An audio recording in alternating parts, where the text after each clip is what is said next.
বিসমিল্লাহির রহমানির রহিম। আপনি কি কখনো অনুভব করেছেন যে রমজান শুরু হতেই মনের অবস্থা বদলাতে লেগেছে? সেই মানুষই, সেই পরিস্থিতি, কিন্তু চোখগুলোতে নমনীয়তা আর সিজদাতে আনন্দ কিভাবে বেড়ে গেছে? এটা কি শুধুমাত্র পরিবেশের প্রভাব, নাকি এটা আল্লাহর কোন অর্থাৎ হয়ে যার নীরব মজেজা যা আপনার জীবনে চলাচল করছে? আল্লাহ তাআলা যখন কোনো জিনিসের ইচ্ছা করেন তো বলেন কুন ফায়াকুন, অর্থাৎ হয়ে যা, তো সেটা হয়ে যায়। রমজান সেই মাস যেখানে আল্লাহর বিশেষ দয়া, বিশেষ গুরুত্ব আর বিশেষ ফয়সালা বান্দার হকে জারি হয়। আর যখনই আল্লাহ কোনো বান্দার হকে তার কোণের ফয়সালা বলে দেন, তো তখন তার জীবন বদলাতে লাগে। আসুন দেখি সেই প্রথম দুটি অবাক করা কোণের নিশানি, যা এই কথার ইশারা হয় যে আল্লাহর মজেজা আপনার দিকে এগোচ্ছে। প্রথম নিশানি, মনের কঠোর ভাব নরম হয়ে যাওয়া। রমজানের আগে হয়তো মন দুনিয়ার চিন্তায় এলোমেলো হয়ে যাচ্ছিল, নামাজে ক্লান্তি ছিল, কিন্তু হঠাৎ রমজান আসে তো মন বদলাতে লাগে। চোখগুলোর অশ্রু জলদি চলে আসে, গুনাহগুলোকে স্মরণ করে লজ্জাবোধ হয়, সিজদা লম্বা হতে লাগে, আর মন একাকিত্বে আল্লাহর সাথে কথা বলতে যায়। এটা সাধারণ কথা নয়, এটা এই কথার আলামত যে আল্লাহ আপনার মনে ধাক্কা দিচ্ছেন। রাসূল সাল্লাল্লাহু আলাইহি সাল্লাম বলেন যে আল্লাহ বান্দার মনকে যখন চান বদলে দেন। যদি রমজানে আপনার মনে নমনীয়তা আসছে, তো বুঝে নিন যে এটা রহমতের বৃষ্টি। একটু ভাবুন, আপনার কি আগে কখনো এতটা তীব্রভাবে দোয়া করতে মন চেয়েছে? যদি না হয়, তো এটা প্রথম নিশানি যে আল্লাহ আপনাকে তার দিকে টানছে। দ্বিতীয় নিশানি, গুনাহের প্রতি ঘৃণা তৈরি হওয়া। রমজানে হঠাৎ সেই গুনাহেই যা আগে সাধারণ মনে হতো, এখন বোঝা অনুভব হয়। অপ্রয়োজনীয় কথাগুলো ভালো লাগে না, গান শুনতে মন কম চায়, মিথ্যা বলতে অন্তর কেঁপে যায়, একাকিত্বেও গুনাহ করতে ভয় অনুভব হয়। এটা আত্মিক পরিবর্তন, মানুষ নিজে তৈরি করতে পারে না। এটা আল্লাহর তরফ থেকে হিদায়েতের ফুলকি। কোরআন বলে যে আল্লাহ যাকে চান হিদায়েত দেন। যদি আপনার মনে গুনাহের প্রতি ঘৃণা তৈরি হচ্ছে, তো এটা এই কথার প্রমাণ যে আল্লাহ আপনাকে ছাড়ছেন না, বরং গোছাচ্ছেন। মনে রাখুন, গুনাহের প্রতি ঘৃণা ঈমানের জীবন্ত হওয়ার প্রতি আলামত। রমজান কেন বিশেষ? রমজান সেই মাস যখন শয়তানকে কয়েদ করে দেয়া হয়, যখন রহমতের দরজাগুলো খুলে দেয়া হয়, জাহান্নামের দরজাগুলো বন্ধ করে দেয়া হয়, আর আল্লাহ প্রতি রাতে বান্দাদেরকে জাহান্নাম থেকে মুক্ত করে দেয়। তো এই পরিবেশে যদি আপনার মনে পরিবর্তন আসেনি, তো বিপদ আছে, আর যদি আসে তো সুখবর আছে। আপনি কি কখনো দেখেছেন যে রমজানে কিছু দোয়াগুলো জলদি কবুল হতে অনুভব হয়? কখনো কি এমন হয়েছে যে অসম্ভব কাজ হঠাৎ সহজ হয়ে গেছে? যদি হ্যাঁ হয়, তো এটা কোনো কাকতালীয় বিষয় নয়, এটা আল্লাহর কোণের পদক্ষেপ হতে পারে। এখন আসুন মহৎ নিশানিগুলো জানি, যা এই কথার ইশারা যে আল্লাহ আপনার জীবনে গুরুত্বপূর্ণ ফয়সালা করতে চলেছেন।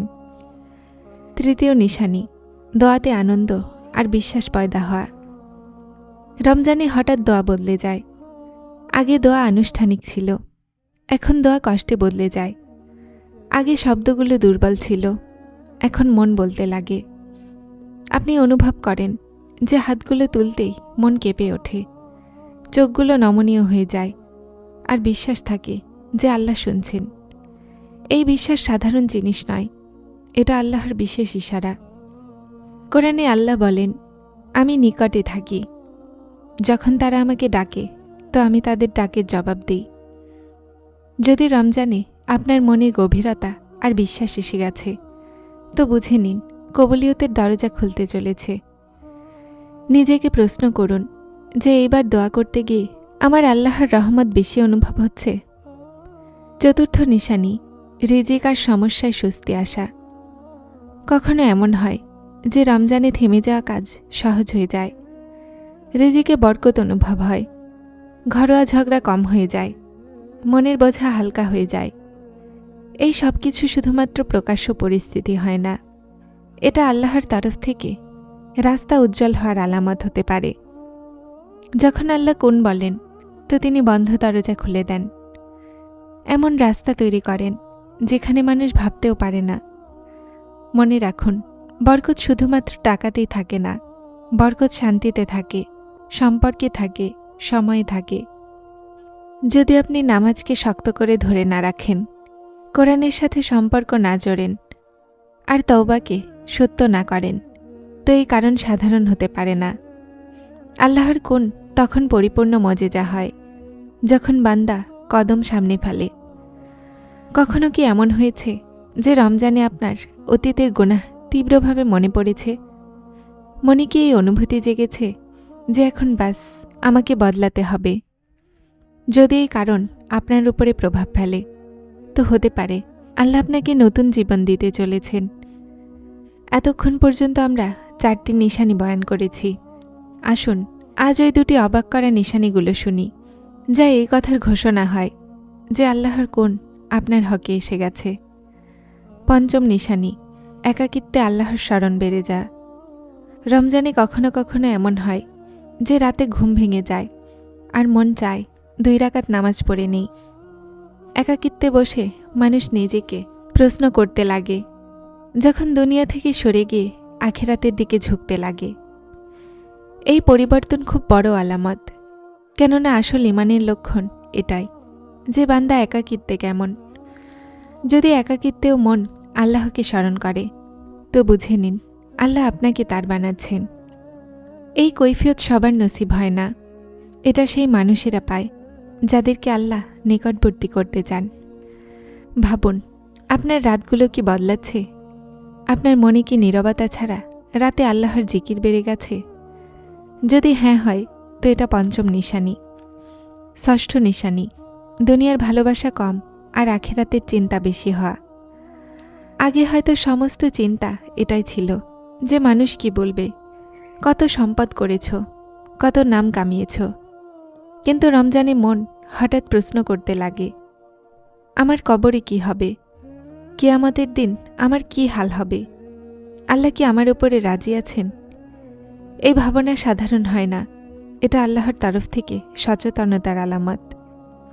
রাসূল সাল্লাল্লাহু আলাইহি সাল্লাম বলেন যে বুদ্ধিমান সে যে তার নফসের নিয়ন্ত্রণ করে আর আখিরাতের প্রস্তুতি নেয়। যদি রমজানে আপনি দুনিয়ার ব্যাপারে কম আর আখিরাতের ব্যাপারে বেশি ভাবতে লেগেছেন, তো বুঝে নিন আল্লাহ আপনার মনকে নতুন বুঝ দিচ্ছেন। যদি আমি আপনাকে বলি রমজানের সবচেয়ে বড় মজেজা এটা নয় যে রাত বদলে যায়, বরং এটা যে আপনি বদলে যান, তো আপনি বিশ্বাস করবেন? আর যদি আল্লাহ আপনাকে বেছে নেন, তো দুনিয়ার কোনো শক্তি কি আপনাকে নিচে রাখতে পারবে? আজ আমরা এই শেষ নিশানের ব্যাপারে কথা বলবো। 7ম নিশানি, নেকির ওপরে শক্ত কদমে থাকার তৌফিক পেয়ে যাওয়া। রমজানে নেকি করা সহজ হয়ে যায়, কিন্তু আসল মজেজা হলো এটা যে আপনি নামাজে মনোযোগী হন, মিথ্যা গীবতকে ছাড়ার চেষ্টা করুন, আর আপনি নেকিকে সাময়িক আবেগ নয় বরং মনের অংশ বানিয়ে নিন। তো এটাই আসল নিশানি, কেননা হেদায়েত পেয়ে যা বড় ব্যাপার নয়, হেদায়েতে কায়েম থাকাই সবচেয়ে বড় ব্যাপার। যদি রমজানে আপনার ভেতরে বড় পরিবর্তন এসেছে যে আমি বদলেই ছাড়ব, তো এটাই আসল হেদায়েত। যারা চ্যানেলটিতে নতুন এসেছেন তারা হেদায়েত চ্যানেলটিকে সাবস্ক্রাইব করে আমার সাথে থাকুন এবং অবশ্যই ভিডিওগুলোকে লাইক শেয়ার করবেন। আসসালামু আলাইকুম।